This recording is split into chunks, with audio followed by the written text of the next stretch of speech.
네, 안녕하세요. 지금 이제 이 학생 ADTM 검사 신채민 학생이죠. 신채민 학생 ADTM 해석 영상입니다.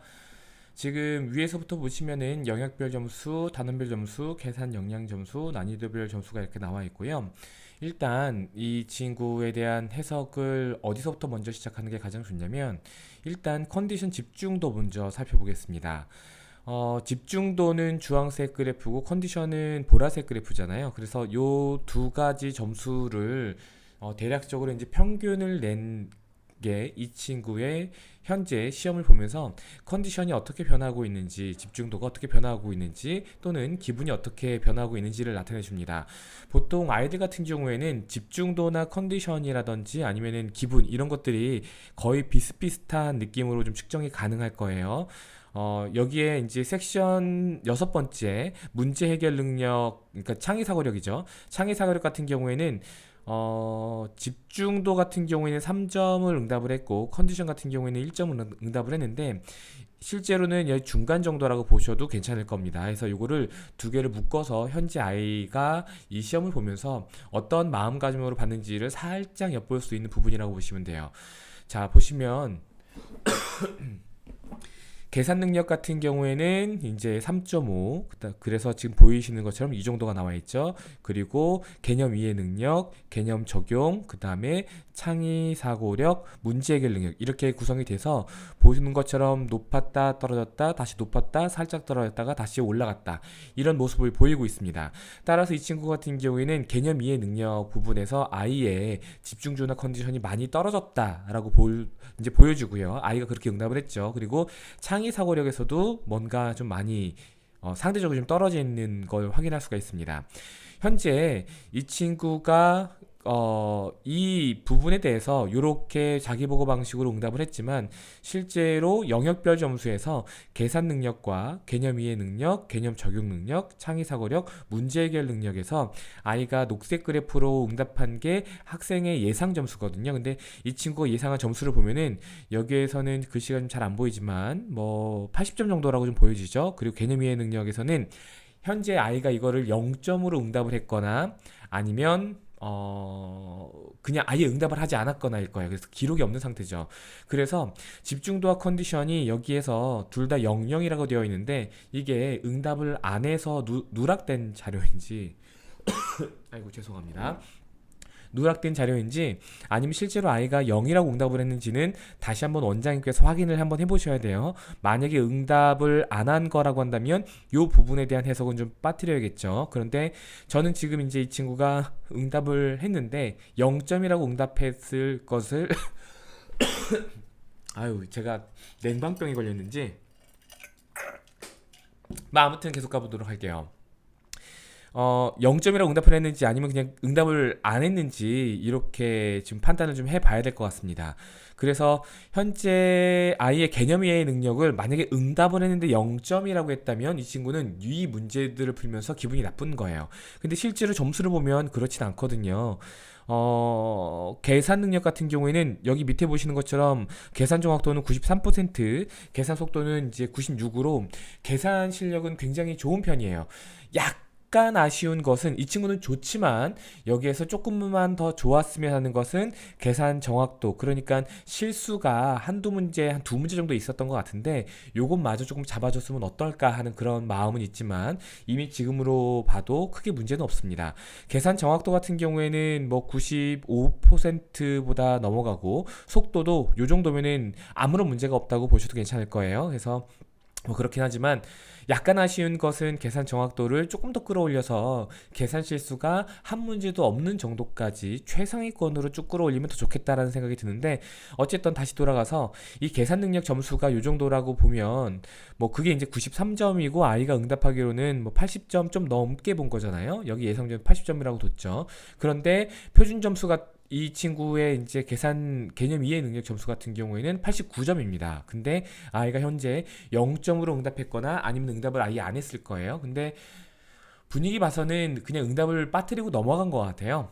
그래서 실제로 여기에서 컨디션이나 집중도가 이렇게 떨어졌다라는 것보다는 그냥 이 중간 어딘가에 이렇게 이어서 쭉 가다가 창의 사고력에서 다시 한번 뭔가 점수가 하나도 안 나왔죠. 아마 문제를 풀어내지 다 틀렸거나 아니면은 이쪽 문제를 해결하는 역량이 현저하게 좀 부족했거나 하고 있는 것으로 판단이 됩니다. 거기에 따라서 컨디션 혹은 기분이 별로 안 좋을 뿐이지 문제를 어느 정도 집중해서 풀긴 했다라는 것으로 좀 판단이 되고, 따라서 여기까지 생각을 해본다면 개념 이해 능력은 점수가 입력을 안 한 것 같다라고 좀 판단이 됩니다. 그래서 현재 이 친구가 문제를 풀면서 각 단원마다 이제 계산 능력, 개념 이해 능력, 개념 적용 능력, 창의 사고력, 문제 해결 능력에서 뭐 컨디션의 변화라든지 이런 부분들은 요거에 준해서 이렇게 판단을 하시되, 여기에 나와 있는 집중도와 컨디션은 아마 응답을 안 했을 가능성이 있다라는 걸 보고 나머지 것들을 좀 해석을 하면 좋을 것 같아요. 계산 능력으로 넘어가면 아까 말씀을 드렸기 때문에 계산 정확도, 계산 속도 모두 다 우수하지만 계산 정확도를 조금만 더 끌어올려주면 좋겠다라는 느낌은 들고요. 단원별 균형에서 지금 전반적으로 양호하고, 특히나 뭐 각기등과 각불, 소수의 나눗셈, 여러 가지 그래프, 직육면체 부피와 건널비 쪽에서는 아이가 잘 하고 있지만 안타까운 건 1단원과 4단원에서 좀 취약한 부분들이 보이고 있다라는 거. 요 부분들을 이제 영역별, 단원별 점수에서 좀 보도록 하겠습니다. 같이 좀 묶어서 이렇게 보도록 할게요. 현재 이 친구의 개념의 점수는 대체적으로 괜찮아요. 비와 비율 쪽에서 점수가 좀 떨어진 거 말고는 나머지 부분에서는 괜찮고, 비와 비율에서 점수가 떨어진 게 아마 4단원에서 영향을 좀 많이 미쳤다라고 좀 판단이 됩니다. 전반적으로 보면은 1단원, 2단원, 3단원, 4단원, 5단원, 6단원에서 노란색 그래프가 더 길고 파란색 그래프가 더 짧습니다. 그렇다는 뜻은 이 친구는 개념은 비교적 정확하게 알고 있는데 반해서 개념 응용 능력이 좀 떨어지고 있다라는 것으로 좀 보일 수가 있어요. 현재 이 친구 같은 경우에는 기본기가 어느 정도 탄탄하고 계산 능력까지 같이 감안해서 본다면 기본기는 탄탄하지만 응용 능력이 좀 떨어지는 것들로 좀 확인이 됩니다.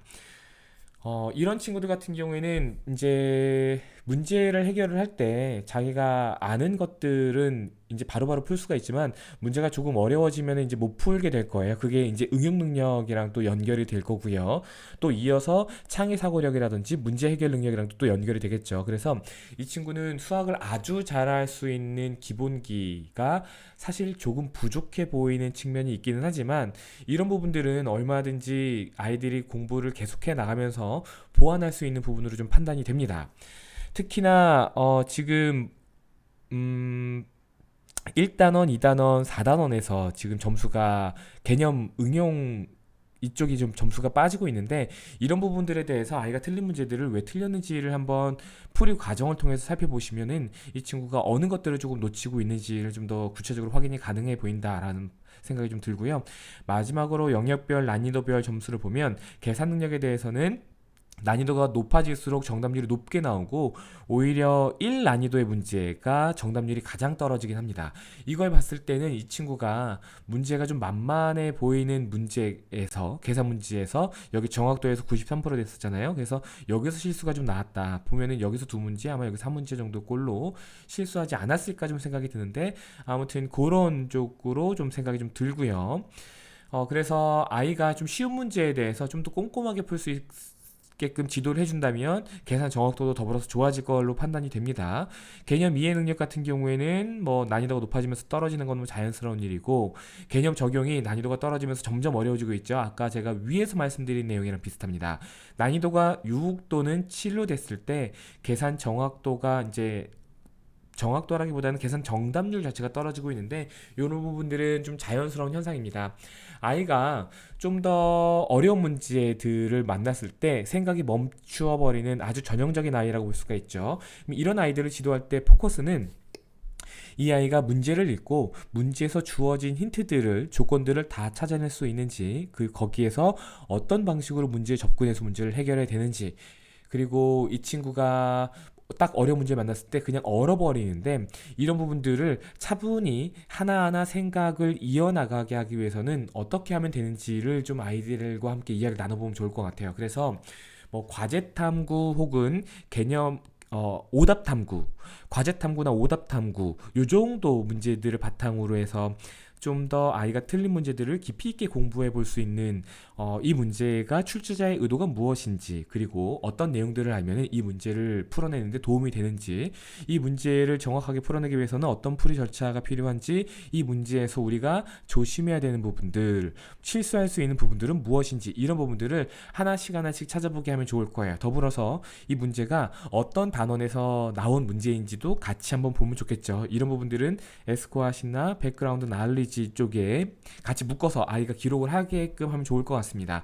그래서 에이블 페이퍼를 적극적으로 활용하시면서 아이가 틀린 문제들을 이 ABLE 이 약자에 따라서 출제자의 의도 파악, 이 문제를 풀기 위해서 필요한 개념들을 정리해보고 문제를 논리적으로 풀어보고, 그 다음에 피드백을 이제 주고받는 형태로, 그리고 이 문제에서 취약 부분들을 좀 찾아보는 정도로, 이런 부분들을 아이들과 함께 같이 고민을 해보시는 시간들을 조금 더 지금보다 많이 가져가시면 좋을 거라고 판단이 들고요. 아까 말씀드린 것처럼 과제 탐구나 오답 탐구에서 아이가 틀린 문제들을, 혹은 문제를 풀어야 되는 과제에서 필요한 내용들을 조금 더 깊이 있게 공부를 해볼 수 있는, 다양한 방식으로 생각을 해볼 수 있는 쪽의 학습을 좀 권해드리면 이 친구는 좀 더 좋지 않을까라는 생각이 들었습니다. 그 밖에도 궁금하신 것들은 댓글로 문의를 좀 주시면 또 영상을 통해서 여러분들과 이야기를 좀 나눠보도록 하겠습니다. 오늘 이렇게 ADTM에 대해서 여러분들과 영상을 통해서 좀 이야기를 나누고 있는데, 제 얼굴은 보이고 있지 않죠? 제가 오늘 머리를 감아야 되는데 아직 머리를 깎아야 되는데 못 깎았어요. 그래서 헤어스타일이 엉망진창이라서 여러분들 안구 테러를 할 수 없기 때문에 이렇게 그냥 ADTM만 보여드린다는 거에 대해서 간단하게 핑계 좀 대고, 이번 영상은 이것으로 마치도록 하겠습니다. 또 궁금하신 거 있으시면 이와 같이 이렇게 올려주시면은 제가 ADTM이나 혹은 TAP라든지 기타 제가 이렇게 영상을 통해서 응답 드리는 게 더 효과적이다 라고 판단이 되는 것들이 있으면 이렇게 번개처럼 여러분들을 찾아뵙도록 하겠습니다. 감사합니다.